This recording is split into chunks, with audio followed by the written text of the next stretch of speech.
Hello everyone, welcome back to my channel Wisdom Academy. I am Komal Dikshit and yes, I know जब से KVS PRT का result आया आप लोग बहुत बहुत खुश हैं. All the very best for your new journey and thank you so much for your wishes. आप लोग लगातार यूट्यूब पे कमेंट्स तो कर ही रहे हो, but the best thing is कि आप लोग इनिशिएटिव लेकर के टेलीग्राम पर मुझे पर्सनली मैसेज कर रहे हो. मतलब मुझे बहुत अच्छा लग रहा है. मतलब आप लोग मैसेजेस कर रहे हो, मतलब इतना स्पेशल फील हो रहा है ना कि आप लोग टेलीग्राम ग्रुप ज्वाइन कर रहे हो. आप पर्सनली टेलीग्राम पर मुझे ढूंढ के लिटरली इतने बड़े बड़े मैसेजेस लिख रहे हो और मेरी जर्नी के बारे में, मेरी स्ट्रगल के बारे में आप लोग इतना लिख रहे हो. आई एम ग्लैड कि आपको सारी चीज़ें याद हैं, आपको वो पता है. और आई थिंक मेरे फैमिली मेम्बर्स और मेरे जो फ्रेंड्स हैं, जो मेरे रिलेटिव्स हैं, उनसे ज़्यादा आप लोगों को था और वो चीज़ें आपने लिखी तो मुझे तो पढ़ के ये लग रहा था कि मतलब ये चीज़ें किसी को याद भी होंगी. वैसे मैंने वो सारी चीज़ें आपके साथ शेयर करी हुई है, नो डाउट, क्योंकि मैंने जो फेस करा मैं नहीं चाहती थी कोई और करे. तो ये जो KVS का इंटरव्यू था मेरा 3rd इंटरव्यू था and yes I was a failure. मुझे इसको एक्सेप्ट करने में कोई प्रॉब्लम नहीं है. नहीं हो पाया मुझसे पहले भी 2 बार रिटर्न दिया था और इंटरव्यू भी दिया, नहीं हो पाया, बट फाइनली इस बार हो गया. अब देखो, जब नहीं लगती जॉब तो नहीं लगती, अभी लग रही है तो 3 गवर्नमेंट नौकरी एक साथ, मतलब विद इन 1.5 महीने. ठीक है, 90 डेज कह लो, 3 महीने के अंदर अंदर 3 सरकारी नौकरी एक साथ लग गई हैं. 3 महीने भी नहीं, मतलब 3 महीने भी नहीं हुए, मतलब 1.5-2 महीने में ही 3 सरकारी नौकरी. ठीक है, और आप लोग बोल रहे हो फाइनली हो गया. Finally yes, but yes it is a starting. मैं इसको फाइनल नहीं देख रही, अभी स्टार्टिंग है. कुछ नहीं था, चलो कुछ तो हुआ, एक स्टार्टिंग हुई. अब आगे और अच्छा करेंगे. यहाँ पे रुकना नहीं है. अब एक सीढ़ी मिल गई है ना, अब इसको चढ़ते जाना है, आगे बढ़ना है. ठीक है, and thank you so much. आप लोगों को इतनी सारी चीज़ें याद हैं, आपको पता है. KVS का भी आपको पता ही है कि 3rd टाइम में हुआ है और DSSB भी नहीं हुआ, बट फाइन, इतने टाइम से जो नहीं हो पा रहा था वो हो गया. और यस, इससे पहले जो इंटरव्यू थे मुझे एक बार 48 मार्क्स मिले थे एंड 50 मार्क्स मिले थे. तब पता है मैं इंटरव्यू में सोचती थी कि जो बच्चों के 52, 55, 56 इतने मार्क्स आते हैं, कैसे आ जाते हैं इंटरव्यू में, मुझे क्यों नहीं मिलते. मतलब मेरी क्या कमी रह जाती है कि नहीं हो पाता. But yes, this time in this interview जो मुंबई में हुआ था, आई गॉट 57 आउट ऑफ 60. तो इंटरव्यू मेरा बहुत अच्छा गया था. मैंने आप लोगों के साथ शेयर नहीं कर पाई सही से क्योंकि उस टाइम पे रिसोर्सेज नहीं थे और मुझे बताना था आपको, तो जिसी तरीके से एनी हाउ आई मैनेज और आपके साथ मैंने शेयर करा. बट मैं एक अच्छे से अपना इंटरव्यू का एक्सपीरियंस ज़रूर शेयर करूंगी ताकि जो आगे इंटरव्यू देने वाले हैं वो रिलेट कर पाए. एंड येस, 57 मार्क्स, मुझे बहुत खुशी हुई. आप लोग भी अपने इंटरव्यू के मार्क्स निकाल सकते हो, आपको भी पता चल जाएगा. क्योंकि देखो, जब KVS का रिजल्ट आया तो मुझे इतना इस बार इसलिए था क्योंकि देखो पहले के मार्क्स मेरे इंटरव्यू के अच्छे ही आए हैं, तो इसका मतलब इंटरव्यू तो मैं कर लेती हूँ, रिटर्न में कहीं ना कहीं कमी रह जाती थी पहले. और इस बार जब KVS का रिजल्ट आया तो मैं बिल्कुल बॉर्डर पर ही थी. ठीक है, 136 पर लिस्ट गई थी जर्नल की, तो मेरे अप्रॉक्स 1 नंबर ही ज़्यादा था, 1-2 नंबर ज़्यादा था. तो मुझे बहुत डर लग रहा था, बहुत ज़्यादा, कि क्या होगा. मतलब यही लग रहा था कि कहीं पहले की तरह ना हो, क्योंकि आपको पता है मैं हमेशा फाइनल में आके रही हूँ. ऐसा नहीं होता कि स्टार्टिंग में नहीं होता. ठीक है, स्टार्टिंग में सब होता है. मैंने UPSI का फॉर्म भरा था, रिटर्न हो गया, फिजिकल हो गया, फाइनल में रह गई. DSSB का एग्जाम पहले दिया, फर्स्ट कट ऑफ में निकल गई, डोजियर सबमिट करा, फाइनल मेरिट में रह गई. लास्ट ईयर मैंने DSSB दिया तो 157 जनरल की कट ऑफ थी, मेरे 154 थे. 2 बार KVS दिया, रिटर्न दिया, इंटरव्यू दिया, नहीं हुआ तो नहीं होता. तो अब ये जो डर था ना, मेरे को बहुत ज़्यादा डर था कि मैं फाइनल में ना रह जाऊं.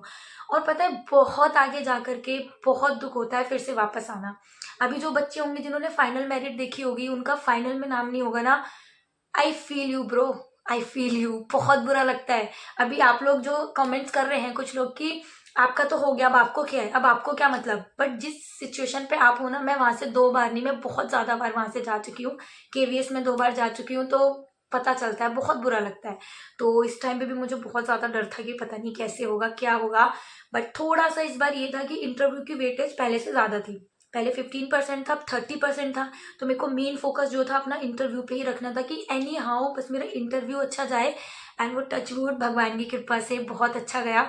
उस टाइम पे भी बहुत ज़्यादा प्रॉब्लम्स थी, क्योंकि मैं दिल्ली में नहीं थी, मैं बिहार में थी। और जिस टाइम पे सब लोग इंटरव्यू की प्रिपरेशन कर रहे होंगे, प्रॉपर पढ़ाई अपनी इंटरव्यू के रिगार्डिंग कर रहे होंगे ना, मैं नहीं कर पा रही थी। मैं बिहार में थी, वहाँ पे काउंसलिंग का प्रोसेस चल रहा था, वहाँ पे डेली ट्रेनिंग पे जाना था, वहाँ पे स्कूल में पढ़ाने जाना था, पूरा दिन मेरा उसी में चला जाता था और मैं नहीं पढ़ पा रही थी। और एज अ मैं दिल्ली में रहती हूँ और वहाँ एकदम से बिहार में जाना, और कुछ भी मेरा बैकग्राउंड नहीं है वहाँ पे, कोई भी नहीं, बिना नोन के, मतलब बहुत मुश्किल था, लिटरली बहुत मुश्किल था। मुझे भी नहीं पता था कैसे होगा, बट हाँ एक विश्वास था कि बस इंटरव्यू हो जाए फिर हम करते हैं। और आप लोगों ने कहा था ये चीज़ें शेयर करने के लिए, तभी मैं आपके साथ कर रही हूँ ये चीज़ें शेयर, नहीं तो अभी तक शायद मैंने घर में भी अपने किसी को नहीं बताई। और अब क्या हुआ था कि मुझे ट्रेनिंग 2 तारीख को, आपको पता है ना पटना में, बिहार में सबको ज्वाइनिंग लेटर मिले थे, तो 2 तारीख को पटना से ज्वाइनिंग लेटर लाने के बाद 3 तारीख की सिर्फ हमें एक छुट्टी मिली थी। वहाँ पे संडे की, दिवाली की, छठ पूजा की किसी की छुट्टी नहीं मिल रही थी, आपको पता है।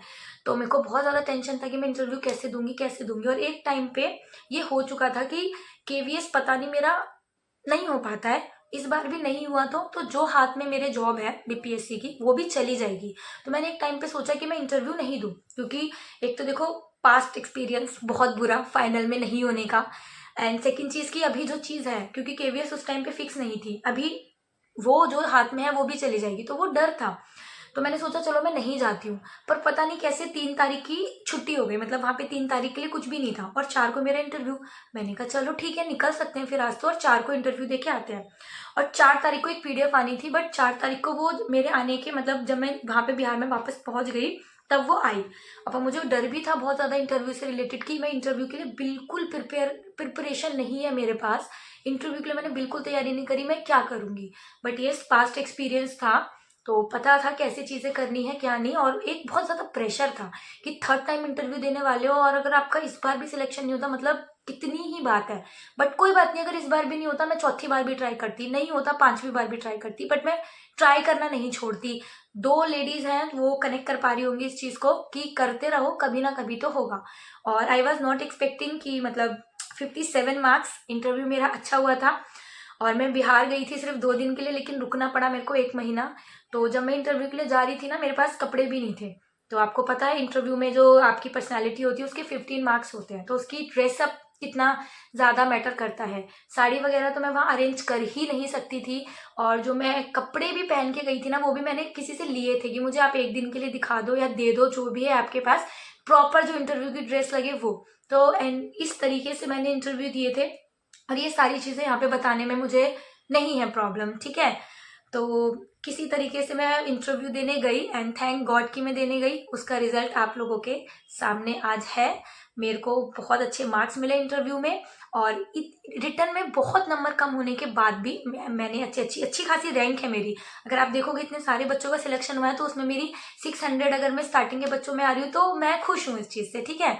सो मैं बहुत खुश हूँ, एंड आप लोगों के कमेंट्स, आपके रिप्लाई मुझे बहुत अच्छा लग रहा है कि यस मैं कुछ कर रही हूँ, मैं ठीक ठाक कर रही हूँ। इतने लोग मुझे जान रहे हैं और इतने लोग बोल रहे हैं कि आपके स्ट्रगल को देख के लगता है हमारा भी कुछ हो सकता है, आपसे मोटिवेशन मिलता है, तो वेल एंड गुड, मुझे कोई प्रॉब्लम नहीं है सारी चीज़ें करने में। एंड यस, अभी तक मैंने कभी भी अपनी किसी भी वीडियो में नहीं बोला कि मेरे चैनल को लाइक करो, शेयर करो, सब्सक्राइब करो, क्योंकि मुझे लगता था अभी मैं ही कुछ नहीं हूँ तो लोग मुझे फॉलो क्यों करेंगे। मतलब अभी तक मैंने कुछ नहीं अचीव करा लाइफ में, तो मैं उनको कैसे बोलूँ मुझे फॉलो करने को। बट फाइनली अगर अभी मुझे बोलना होगा तो मैं बोल सकती हूँ, क्योंकि अब 1 नहीं 2 नहीं 3 सरकारी नौकरी एक साथ लगी है, एंड ट्राई करना है आगे के लिए भी। तो जिन लोगों का हो गया है all the very best, and जिनका नहीं हुआ एक ना एक दिन ज़रूर होगा।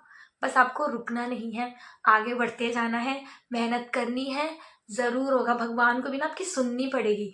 तो अभी जो सोच रहे हो ना कि मुझसे अब नहीं हो रहा, मैं हिम्मत हार गई, मैं 29 साल की होने वाली हूँ, मैं ओवर एज हो गई हूँ, बहुत सारे एग्जाम है जो अलाउ करते हैं 35-40 तक, तो आप उनके लिए ट्राई करो। एक पर्टिकुलर एग्जाम में ना जा करके आप उनके लिए ट्राई करो, ठीक है। So all the very best, and yes मैं अपना केवीएस का इंटरव्यू था उसको आपके साथ ज़रूर शेयर करूँगी। Thank you.